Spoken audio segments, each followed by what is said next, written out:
자, 여러분 오늘 말씀 제목이 뭐였어요? 말씀 제목 누어언이에요. 자, 뭐였죠? 누구든지 언제든지 누구든지 어디든지 언제든지. 다시 누어언이 뭐라고요? 누구든지 어디든지 언제든지. 여러분 이 세상에요, 누구든지 어디든지 언제든지 다 해줄 수 있는 그런 게 있다면 뭐가 있어요? 누구든지 어디서든지 언제든지 내가 받을 수 있는 것, 내가 누릴 수 있는 것이 있다면 뭐가 있을까요? 공기. 와, 그렇네요. 누구든지 어디서든지 언제든지 마실 수 있는 공기. 누가 주셨어요? 하나님이 주셨죠. 우리가 이 공기가 얼마나 중요하다는 거 마스크를 써봐서 우리가 알았잖아요. 또, 와, 승재야 엄청 똑똑하다. 또 뭐가 있을까? 누구든지 어디서든지 언제든지 우리가 누리거나 우리가 취할 수 있는 거 뭐가 있을까? 또 물은 이제 아니야, 사 먹어야 되는 때가 있어. 어디든지는 아니야. 물이 바뀌었어요. 그렇게. 또 뭐가 있을까요? 기도. 그렇네. 누구든지 기도할 수 있고 어디서든지 기도할 수 있고 언제든지 기도할 수 있으니까 승희도 좋아요. 선물 보내줄 거야. 자, 또 한 사람만 더 해볼까? 우리가 승윤이 이게 뭐야? 뭐라고? 바닥을 밟는 건 누구든지 어디든지 언제든지 바닥을 다 밟을 수 있다. 비행기에서는 못 밟는데 땅을? 비행기 바닥을 밟으니까. 틀린 건 아니거든? 근데 너도 알겠지 어떤 느낌인지. 조금만 더 생각해보자. 조금 더 직접적인 거. 생각. 누구든지 생각할 수 있고 어디든지 생각할 수 있고 언제든지 생각할 수 있으니까 생각도 그래요.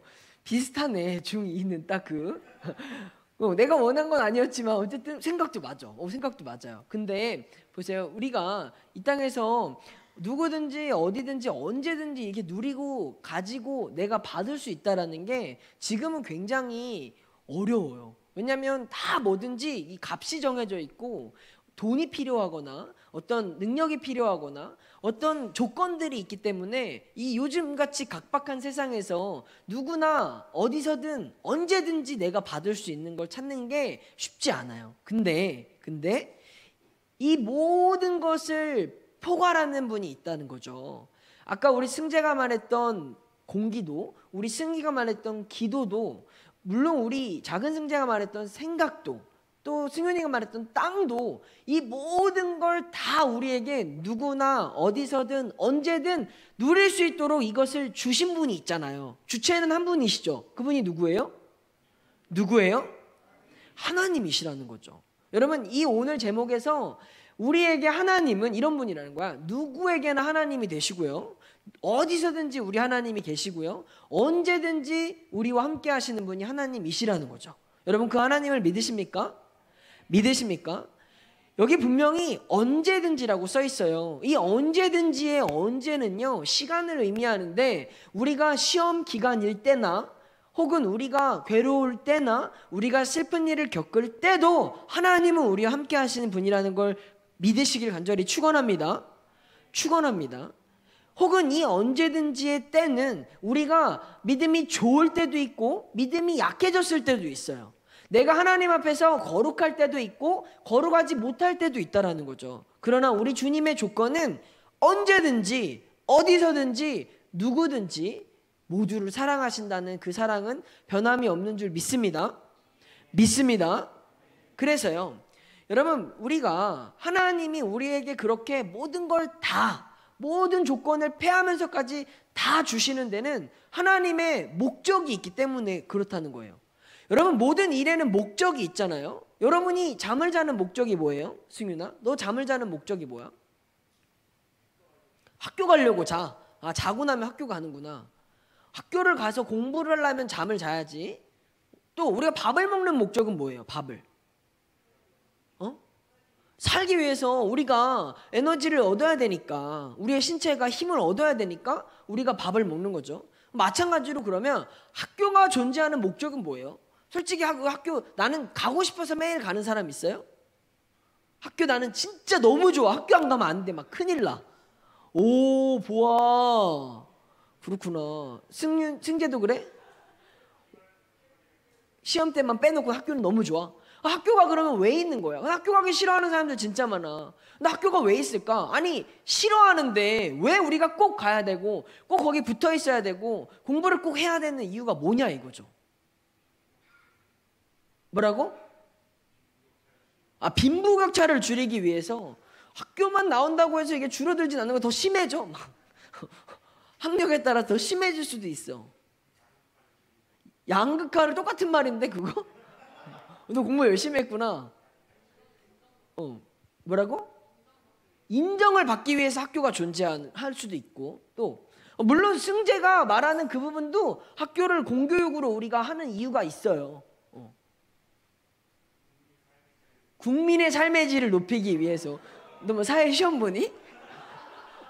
그래, 굉장히 아주 고급스러운 단어를 시전하는데 그런 이유들이 있는데, 목사님은 그래 찾아봤죠. 내가 찾아보니까 학교가 세워진 목적은 이렇대요. 뭐냐면 두산 백과사전에서 말하는 건데, 학생들을 전문적이고 윤리적으로 성장시켜 이 사회에 더 나은 시민으로 양성하기 위해서 학교가 있는 거래. 그러니까 여러분이 학교에 가는 이유는 학교가 그런 목적으로 여러분을 트레이닝하는 거예요. 여러분이 더 나은 시민이 되도록, 여러분이 전문적이고 윤리적인 사람이 될 수 있도록 학교가 여러분을 훈련시켜주고 있다라는 거죠. 그러니까 그 목적에 맞게끔 여러분 잘 학교 다니고 있어요? 진짜? 근데 그 목적은, 그런데 왜 더 비윤리적이고 더 비전문적으로 되는 사람들이 발생하는 거지? 목적을 잘 몰라서 그런가? 그러면 우리가 교회를 한번 생각해 볼까요? 교회는 왜 있을까? 소율아, 교회는 왜 있어? 교회가 세워진 목적은 뭘까? 잘 모르겠어. 모를 수 있어. 유나는 교회가 왜 있는 것 같아? 예배를 드리기 위해서. 또 가연이는 교회가 왜 있는 것 같아? 함께 모여서 하나님을 높이기 위해서. 그런 이유도 있고요. 또 한 사람만 더 대답해 볼까요? 교회가 있는 이유는 뭘까? 재빈아, 교회가 있는 이유가 뭘까? 너 교회 열심히 다니잖아, 재빈이. 어렸을 때부터 다녔잖아. 너 왜 다니는지 알고 다녀야지. 우리가 복음을 전파하기 위해서. 승희 말도 맞고. 재빈이는 잘 모르겠어? 여러분, 교회가 세워진 목적에 대해서 일반적으로는 사람들이 예배를 드리기 위해서, 우리가 하나님께 여기 모여서 영광을 드리기 위해서라는 목적을 생각하는 사람들도 있어요. 근데 이거는 첫 번째 목적인 거고, 우리가 굳이 주일날 이렇게 건물을 세우고 모여서 우리가 이 자리에서 예배하는 것을 세상 사람들에게 보여주는 이유가 있어요. 그건 뭐냐면, 교회는 사랑과 섬김을 통해 우리가 영생이 있다는 것을 이 안에서 경험하고, 우리가 누리는 이 영생의 삶이 사람들로 하여금 전해질 수 있도록 하기 위함이라는 거죠. 그러니까 교회는 단순히 나를 위해서, 내가 예배하기 위해서만 모이는 건 아니에요. 교회는 그냥 우리끼리 모여서 하나님 예배할래요, 이게 아니라 내가 모여서 하나님을 예배하지만 우리의 이 예배를 통해서 우리 안에 영생이 있다는 것을 알려주는 거예요. 그리고 영적인 이 세계가 이 세상 가운데 드러날 수 있는, 이 세상에 우리의 차원으로 이해시킬 수 있는 방식이 교회라는 거죠. 다시 말해서 하나님은 보여요, 안 보여요? 안 보이잖아요. 보이지 않는 하나님을 보이는 우리가 이 자리에서 예배함으로써 세상에 나타내고 드러내는 거야. 또 우리의 무엇으로? 우리의 사랑으로, 우리의 섬김으로, 우리가 말씀을 지킴으로 이 땅에 하나님을 드러내고 나타내주는 게 교회가 세워진 목적이라는 거죠. 그러면 하나님이 이 세상을 향한 목적은 무엇일까? 하나님의 목적, 이 땅을 향한 하나님의 목적. 수정아, 뭘 것 같아? 우리를 향한 하나님의 목적, 이 세상을 향한 하나님의 목적은 뭘까? 뭘까? 오늘 이게 말씀에 있어요. 디모데전서 2장 4절 말씀인데요. 우리 한번 큰 목소리로 읽어볼까? 이게 이 땅을 향한 하나님의 목적이에요. 여러분 꼭 기억하셔야 돼요. 시작. 하나님은 모든 사람이 구원을 받으며 진리를 아는 데에 이르기를 원하시느니라. 여러분, 하나님의 목적은요, 모든 사람이 구원을 받고 진리를 아는 것에 있다는 거예요. 여러분, 하나님의 목적이 무엇인지 아시겠어요? 모든 사람이 구원을 받고 모든 사람이 진리를 아는 데에 이르도록 원하시는 게 하나님의 목적이라는 거죠. 그래서 하나님의 목적을 위해서 하나님이 성경을 쓰셨고 그 쓰신 성경 안에서 많은 사람들을 이 땅에 보내주셨어요. 우리가 성경을 읽고 외우는 이유는 하나예요. 하나님의 목적을 위해서. 우리가 큐티를 하는 이유, 우리가 예배를 드리는 모든 이유가 하나님의 목적을 위해서라는 거죠. 그러면 이 하나님의 목적을 위해서 이 땅에 오셔서 자기 목숨까지 내어주신 분이 있어요. 그분이 누구예요? 누구예요? 예수님이 왜 수치와 모욕을 당하면서 죽어야만 했을까? 왜? 예수님이 왜 죽으셔야 됐지?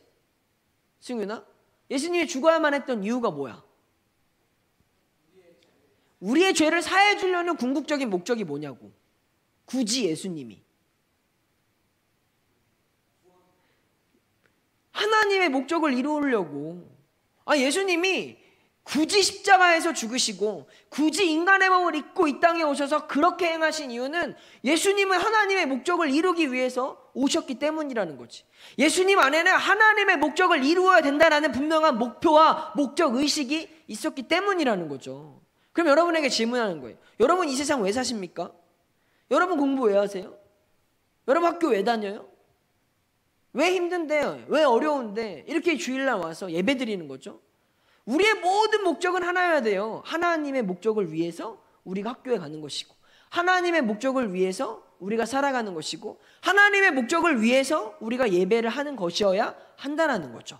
그 하나님의 목적이 뭐라고요? 모든 사람이 구원을 얻으며 진리를 아는 데에 이르도록 힘쓰는 것. 여러분, 그 하나님의 목적을 위해서 여러분이 일하기 시작하잖아요. 그러면 만약에 어떤 공장의 사장이 사람들을 고용했어요. 근데 그 고용한 직원들이 사장님의 목적을 위해서 열심히 일하려고 한다면 사장님이 어떻게 하겠어? 사장님이 어떻게 해? 보너스를 주든 더 잘할 수 있는 좋은 어떤 방법을 알려주든 보너스를 주는 것처럼 도와줄 거 아니에요.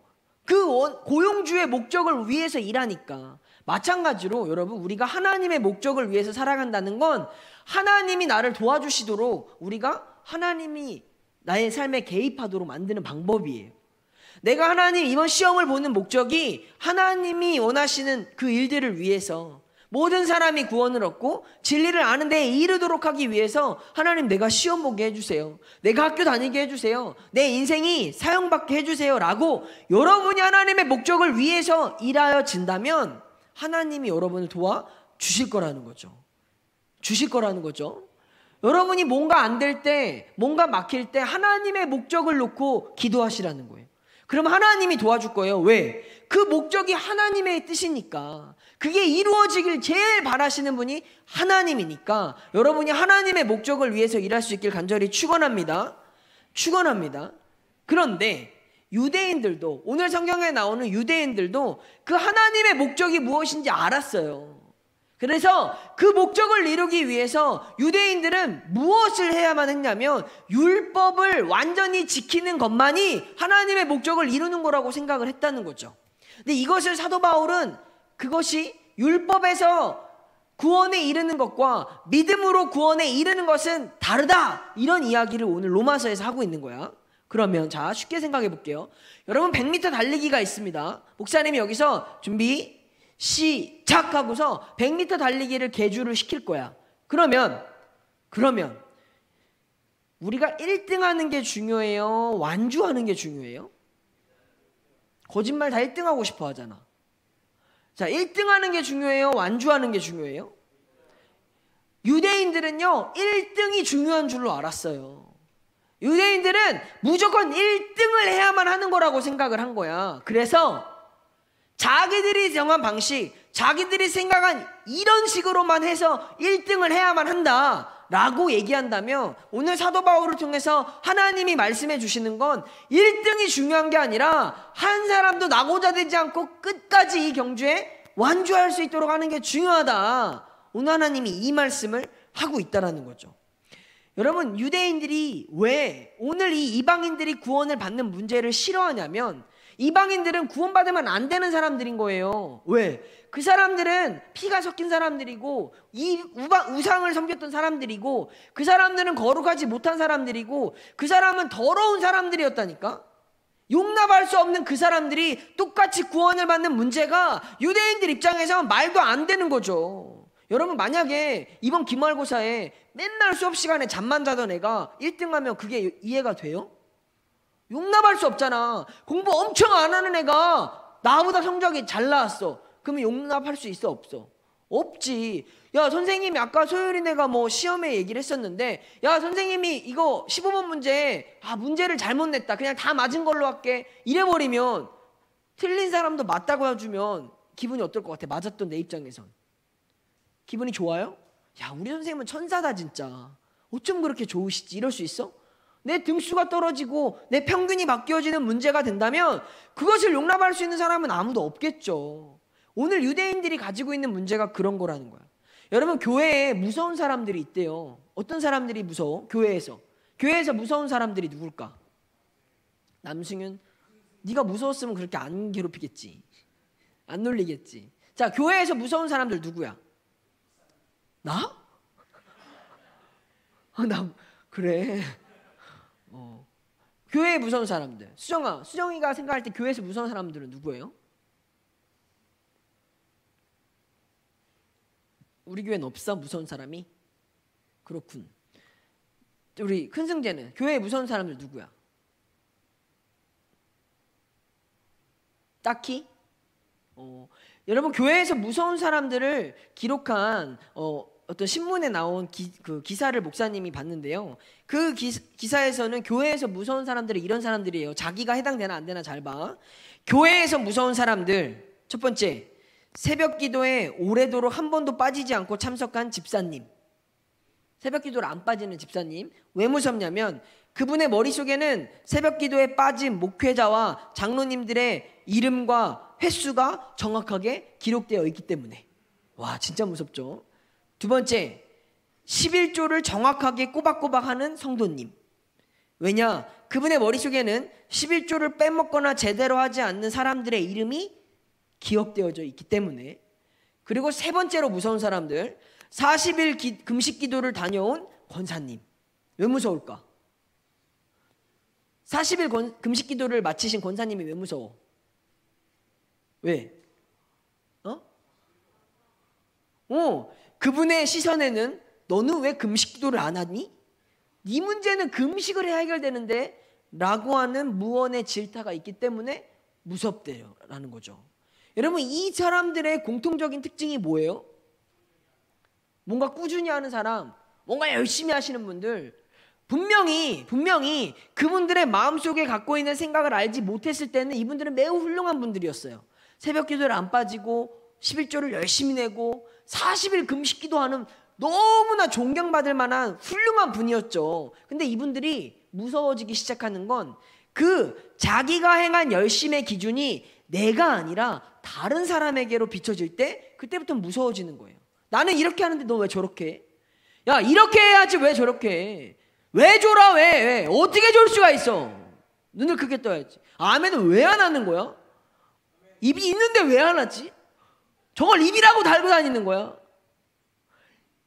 나를 향한 잣대로 보면 아무 문제가 안 되는데 그런 것들을 남을 향한 타인을 정죄하고 판단하는 기준으로 삼으니까 무서워진다는 거죠. 그러면 새벽기도 누구 위해서 한 거예요? 나 위해서 한 거예요? 하나님 위해서 한 거예요? 헌금은 나를 위해서 하는 거예요? 하나님을 위해서 하는 거예요? 40일 금식기도는 나를 위해서 하는 거예요? 하나님을 위해서 하는 거예요? 아니, 하나님을 위해서 한 거면 그것이 하나님께만 있어야지 그것을 다른 사람에게 적용해서 내 방법은 맞는데 넌 왜 이렇게 해? 라고 정죄하는 그 순간 우리는 무서운 사람이 된다라는 거죠.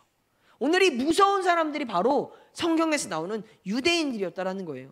유대인들은 용납할 수 없었어요. 이방인들이 구원을 받는 문제를 허락할 수 없었어요. 어떻게 우리들과 감히 똑같아질 수 있냐고. 율법을 잘 지켜온 우리, 거룩한 우리 민족, 우리 족속과 어떻게 너희가 같아질 수 있냐고 용납할 수 없었다라는 거죠. 허나 하나님의 목적은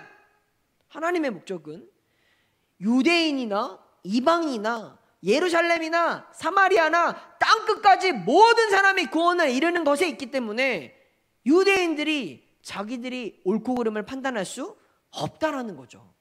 여러분, 오늘 6절 7절 말씀에 이런 말씀이 있습니다. 우리 한번 큰 목소리로 한번 내볼까요? 읽어볼까요? 시작.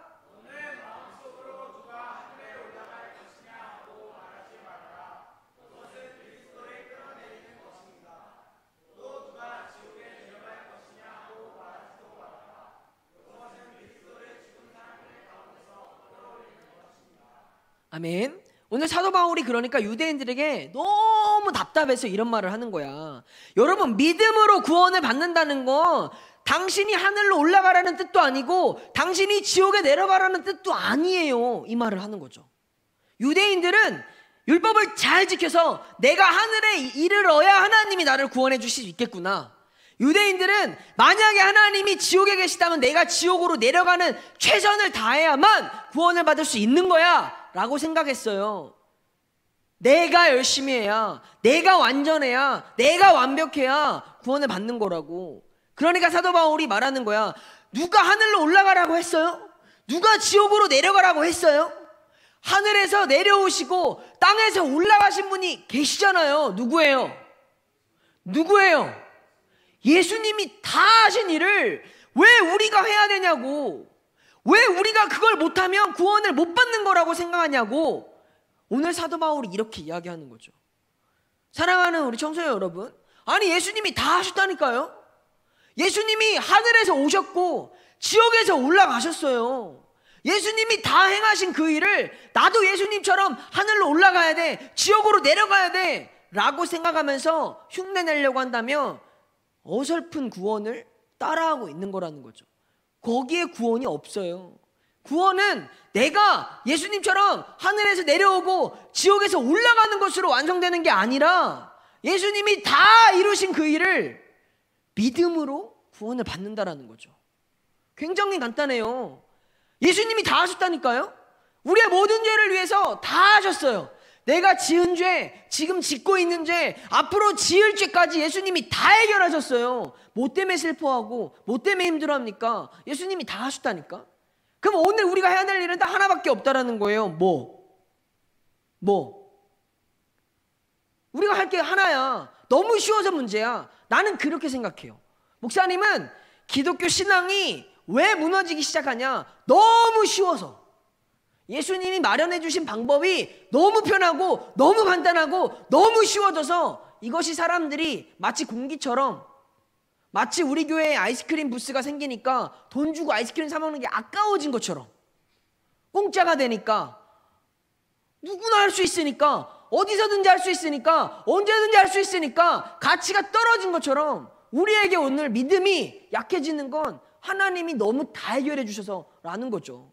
하지만 내가 그렇게 생각해도 바꿀 수 없어요. 오늘 9절 말씀이 말합니다. 함께 읽습니다. 시작. 당신이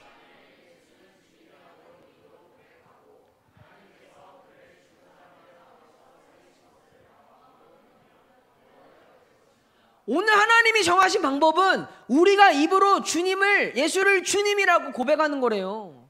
그리고 그분을 마음으로 믿으면 구원을 얻는데요. 여러분, 왜 입으로 시인하지 못하십니까? 왜 마음으로 믿지 못하십니까? 이 간단하고 이 쉬운 것들을 우리가 왜 삶의 자리에서 붙잡고 살지 못하냐고요. 너무 쉬워서 그래요? 너무 간단해서 그래요? 아니, 늘 이렇게 좀 하세요. 너무 이렇게만 하면 됩니다 라고 말하니까 우리 하나님이 가벼워 보이세요?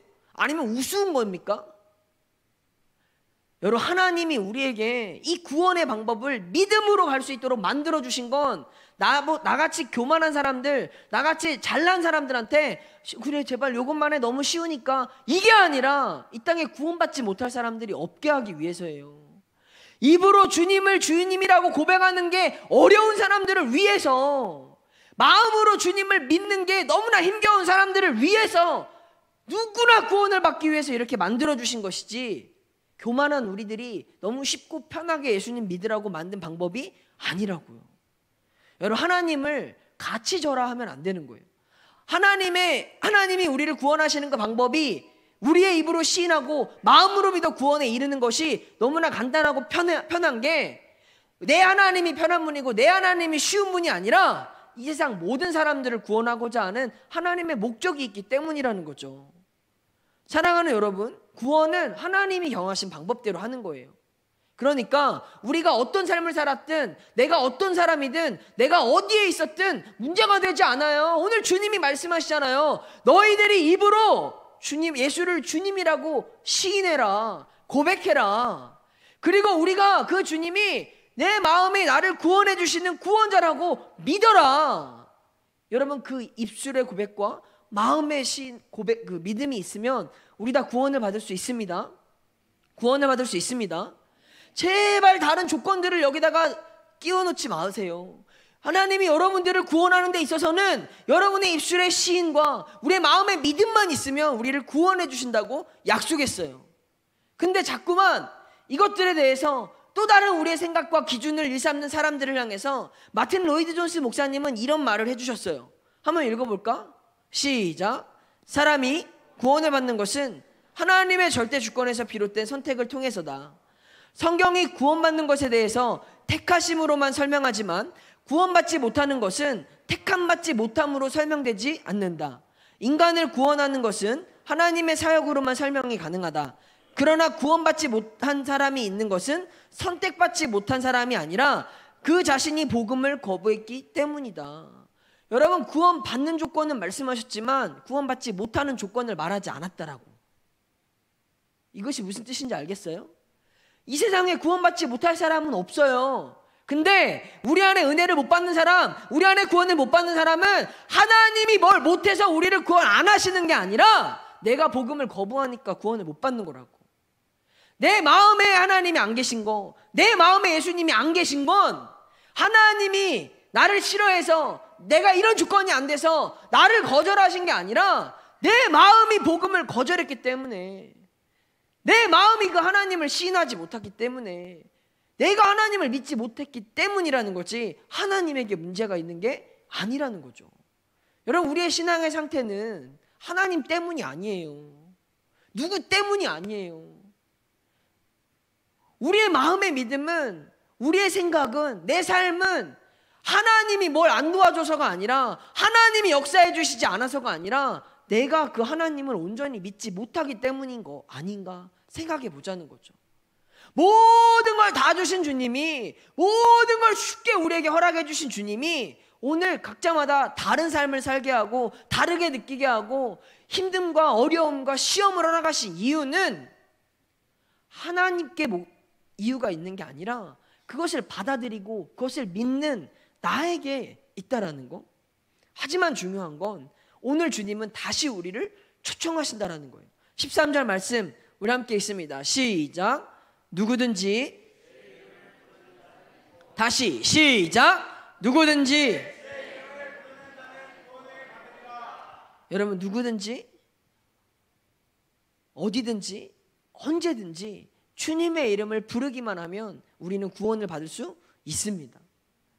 여러분이 누구든지 그동안 여러분을 둘러싼 환경과 상황과 나를 설명하는 모든 말들이 어떤 말들이든지 간에 하나님은 여러분이 누구든지 상관이 없다고요. 여러분이 어디에 있었든지 간에, 하나님이 기뻐하시는 곳에 있었든지 하나님이 기뻐하시지 않는 곳에 있었든지, 하나님을 부인하고 부정하는 곳에 있었든지 어디든지 간에 지금 여러분이 주의 이름을 부르면 여러분을 구원해 주신다고요. 여러분이 언제든지 슬플 때나 기쁠 때나 어려울 때나 좌절할 때나 쓰러질 때나 일어설 때나 언제든지 여러분을 구원해 주신다는 게 우리 주님의 약속이라는 거예요. 그래서 우리가 이 주님의 약속을 믿으면서 살아간다는 건 다른 것을 생각하지 않는 거예요. 오직 나를 구원해 주신 주님이 매일매일 내 삶에서 나의 주님이라고 고백되어지는 삶을 살아가고, 힘들 때도 주님 도와주세요, 어려울 때도 주님 도와주세요, 답답할 때도 주님 도와주세요라고 주님의 이름을 부르기만 하면 주님이 구원해 주신대요. 주님이 구조해 주신대요. 주님이 구출해 주신대요. 주님이 역사해 주신대요. 여러분, 그 주님을 찾을 수 있길 간절히 축원합니다. 찾을 수 있길 축원합니다. 우리끼리 이게 틀리고 저게 맞다고 그런 논쟁을 할 필요가 없는 거예요. 무슨 열심이 필요하냐? 내 입술이 매일매일 주님을 불러야 되는 그 열심이 필요하지.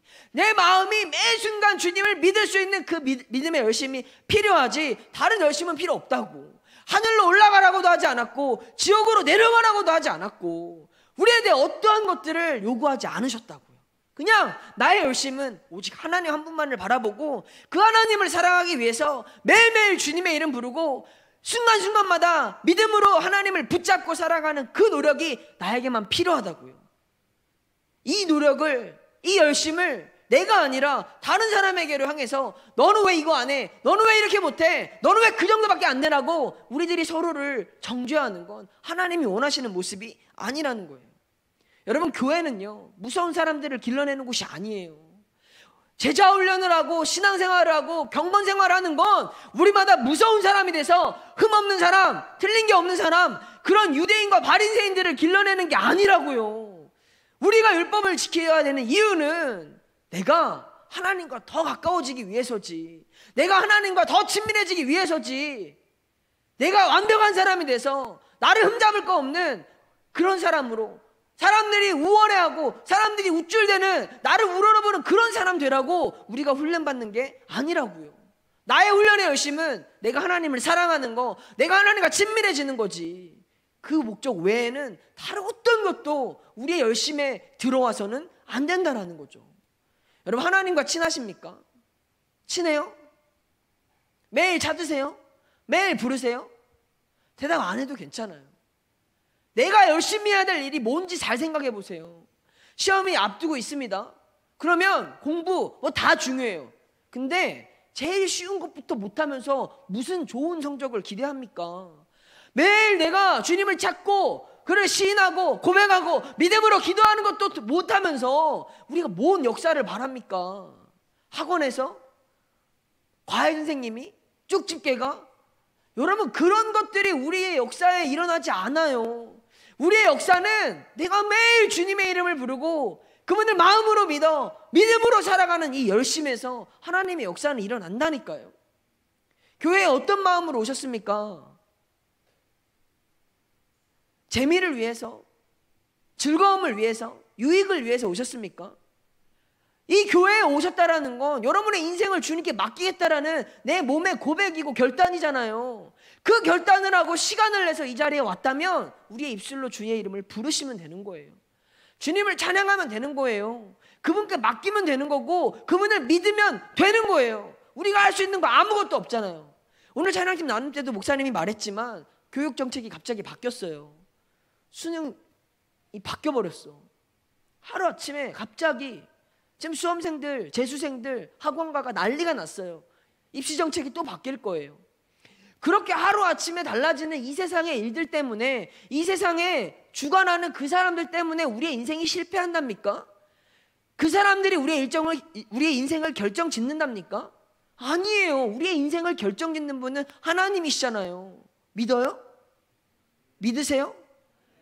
그거마저도 믿지 못하면 맨날 그런 것 때문에 힘들어하고 걱정하고 두려워하고 끌려다니는 인생이 되는 거고, 그러는지 말든지 간에 내 인생의 주인은 하나님이심을 믿고 예수님이 나의 주님이십니다. 내가 예수를 믿으며 살아갑니다. 나의 인생은 하나님의 목적을 위해 살아가는 겁니다. 이 믿음으로 살아간다면 하나님의 목적에 맞게끔 하나님이 사용하시지 않으시겠냐 이거죠. 여러분, 그 믿음으로 시험을 치르시길 축원합니다. 적어도 이런 배포와 이런 배짱이 하나님 앞에 있어야지. 무슨 열심이 필요합니까? 어차피 지금부터 공부해도 안 되잖아요. 벌써부터 우리의 계산은 들어가고 있잖아요. 이 과목은 안 돼. 이 과목은 그래도 조금만 해볼까? 그런 계산기를 두드리는 시간에 5분만 하나님 앞에 간절히 믿음을 다해 기도해 보시라고요. 하나님의 역사는 우리 안에서 누구든지 어디든지 언제든지 하나님이 정하신 때에 일어날 거예요. 여러분 그 역사의 주인공이 될 수 있길 간절히 축원합니다. 이 악한 세상에서 얼마나 유혹이 많아요. 우리를 힘들게 하는 일들이 얼마나 많아요. 부모님이 있죠, 친구가 있죠, 학교가 있죠, 학원이 있죠. 그 밖에도 여러분을 힘들게 하는 것들이 너무나도 많잖아요. 그러한 모든 상황들 중에서 내가 의지할 게 뭐냐고요.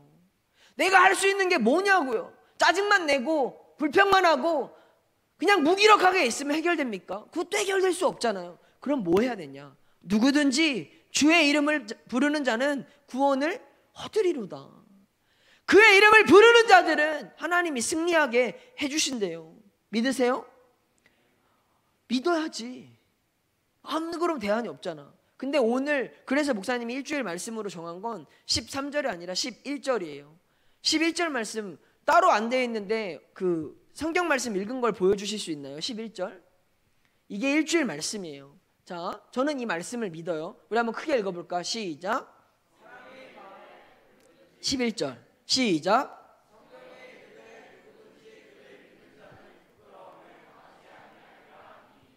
하나님이 내가 하나님 믿으면 나를 부끄러움 당하지 않게 해주신대요.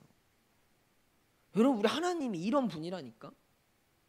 맨날 뭐 때문에 우리가 용기가 없고 자신이 없고 자존감이 낮고 연약하고 그런 부끄러움이 많은 나를 그를 믿으면 하나님이 내가 부끄럽지 않도록 당하지 않게 해주신대요.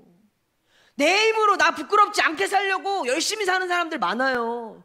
내가 명예로우려고, 내가 잘나 보이려고, 내가 대단해 보이려고 많은 열심을 들여서 사는 사람들이 많은데 하나님은 그를 믿으면 하나님이 내가 부끄럼 당하지 않게 해주신대요. 주어가 내가 아니라 하나님이 해주신대요. 여러분 그 하나님을 신뢰하길 간절히 축원합니다. 그 하나님을 믿으세요. 그 주님을 믿으면 그분이 우리가 부끄러움 당하지 않도록 해주신다니.